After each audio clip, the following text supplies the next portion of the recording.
Décibels. D'histoire. La série musique et histoire. Histoire et musique. De Chandail et Chignon. Le podcast des médiathèques de Saint-Médard-en-Jalles.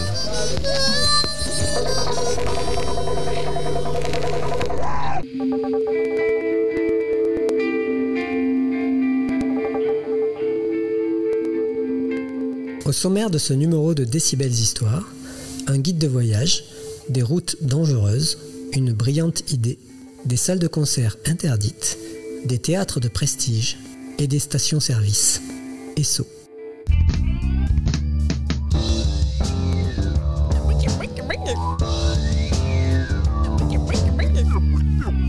Cet entrefilet culturel vous est présenté par Thierry Asdar, bibliothécaire expert des musiques modernes et populaires américaines du XXe siècle. En 2019, le film Green Book, sur les routes du Sud, du réalisateur Peter Farrelly, connaît un beau succès. Il situe son récit aux États-Unis en 1962 et met en scène le personnage du docteur Don Shirley, un pianiste noir parti en tournée sur les routes américaines. Pour préparer ses déplacements, de Manhattan jusqu'au sud profond, le musicien utilise le guide de voyage Green Book, qui donne son titre au film. Ce livre recense les établissements acceptant d'accueillir et de servir des Noirs dans une Amérique ségrégée. Ce petit guide de voyage a réellement existé. Alors, quelles sont ses origines exactes et pourquoi s'appelle-t-il Green Book, livre vert? Pour répondre à ces questions, il est nécessaire, comme souvent, de revenir quelques années plus tôt. Des premières salles de spectacle ouvertes au public noir aux États-Unis dans les années 1910, jusqu'à l'apparition du premier Green Book à la fin des années 1930. Bibliothécaire, spécialiste en rien, Ou presque. intéressé partout. Plus ou moins. Chandail et Chignon, le podcast vraiment très intéressant. Hallucinant. C'est possible ça? Au début des années 1900, c'est la doctrine ségrégationniste égaux mais séparés qui structure la nation américaine. La musique est au cœur de ce système socio-culturel ségrégué. Petit à petit, la musique se professionnalise et une véritable industrie musicale apparaît dans le pays. Pas question pour autant de voir noirs et blancs sur une même scène et encore moins d'assister à un mélange des couleurs au sein du public. Installé à Washington DC, dès 1910, le comédien Sherman H. Dudley développe le premier circuit de théâtre accessible aux artistes noirs et ouvert au public noir. À partir de 1916, il délaisse sa propre carrière d'acteur pour se consacrer exclusivement à son Dudley Circuit, qui regroupe plusieurs dizaines de théâtres vers le sud et l'est autour de Washington DC. Ce travail de Sherman H. Dudley aboutit en 1920 à la création de l'organisme TOBA, Theater Owners Booking Association, association de réservation des propriétaires de théâtre. Malgré sa rudesse légendaire, c'est grâce à ce circuit que les artistes Bessie Smith, Ethel Waters, Trixie Smith, Fats Waller, Mamie Smith et beaucoup d'autres peuvent se produire et construire leur brillante carrière. Toba prospère avec et grâce à tous ces artistes durant les années 1920, mais ne résiste pas à la violente crise économique de 1929 et disparaît au cours des années 1930. Dans la continuité, le Chitlin Circuit constitue entre les années 1930 et 1960 un autre réseau de salles de spectacle ouvert aux artistes et au public noir. Il regroupe environ 45 salles principales, beaucoup plus en comptant tous les très petits clubs, presque exclusivement dans les villes situées à l'est du fleuve Mississippi, à l'exception de quelques lieux au Texas. Ce circuit ne concerne pas les grandes vedettes noires du jazz comme Duke Ellington, Count Basie, Cab Calloway, Ella Fitzgerald ou Lionel Hampton. Durant les années 1930, le jazz et le swing, avec tous les grands orchestres, échappent à cette stricte ségrégation. Ce circuit bis ne s'adresse donc pas aux big bands de jazz, mais plutôt aux blueswomen et bluesmen, celles et ceux qui n'ont pas encore acquis une renommée suffisante.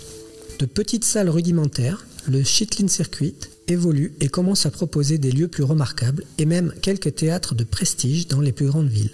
Le Regal à Chicago, le Howard à Washington DC, l'Uptown à Philadelphie et l'Apollo à New York sont les plus sélects.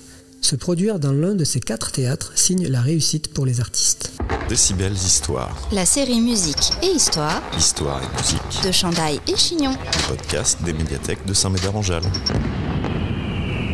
Avec l'organisation de ces circuits de salles de spectacle accessibles aux Noirs, les déplacements de musiciens africains-américains se multiplient et s'étendent sur plusieurs États à l'est des États-Unis. Les salles identifiées sont effectivement ouvertes aux Noirs, mais tout ce qui se trouve entre chacune d'elles reste sous le coup des lois de ségrégation raciale. Stations-service, restaurants, magasins, bars, hôtels, gares. Rien n'est évident pour un Noir sur les routes américaines au début du XXe siècle. Alerté sur cette triste réalité par son beau-frère musicien, Robert Duke, en 1936, Victor Hugo Green, postier noir dans le quartier de Harlem à New York, a une idée brillante. Sur le modèle des guides de voyage édités par les Juifs pour éviter les lieux antisémites, il décide de créer un guide de voyage qui répertorie tous les lieux ouverts aux Noirs. Le contexte est propice. De nombreux Africains-Américains continuent de quitter les États du Sud où la violence raciste est insupportable. Il y a ceux qui partent et ceux qui, partis, reviennent rendre visite à leurs proches restés dans le Sud. Une nouvelle classe moyenne, africaine-américaine, se développe au nord et accède à l'automobile. Pourtant, ces longs voyages se révèlent périlleux et incertains. Où s'arrêter pour aller aux toilettes, manger, boire, faire le plein, se laver, dormir ou tout simplement se reposer sur une aire en toute sécurité. Tous ces éléments concourent au succès du guide de voyage de Victor Hugo Green, rapidement appelé Green Book, livre vert du nom de son auteur, Monsieur Green. Ce guide devient la nouvelle Bible de tous les musiciens noirs constamment sur les routes du Chitlin Circuit. Le premier guide est imprimé en 1937. La date de 1936 est aussi avancée, mais si c'est le cas, il ne reste aucun exemplaire connu de cette édition. Ce guide, en 1937, est titré « The Negro Motorist Green Book », le livre vert de l'automobiliste nègre. Il comprend 16 pages et se concentre sur la ville de New York, que connaît parfaitement le postier de Harlem. Il coûte 25 cents, ce qui correspond aujourd'hui à environ 4,60 $, soit un peu moins de 4 €. Il répertorie boutiques, restaurants, stations-service, bars, banques, qui acceptent de servir les clients noirs. Le succès est immédiat, l'idée est géniale. L'année suivante, le guide comprend 24 pages et couvre 21 États américains, plus la capitale Washington DC. Couronné de succès, l'année suivante, en 1939, il double de volume, comprend 48 pages et couvre 44 États. Le bouche à oreille est fulgurant. On trouve ce guide dans les églises, dans les quelques magasins tenus par des Noirs et surtout dans les stations-service Esso, unique enseigne nationale pétrolière qui accueille volontiers les Africains américains.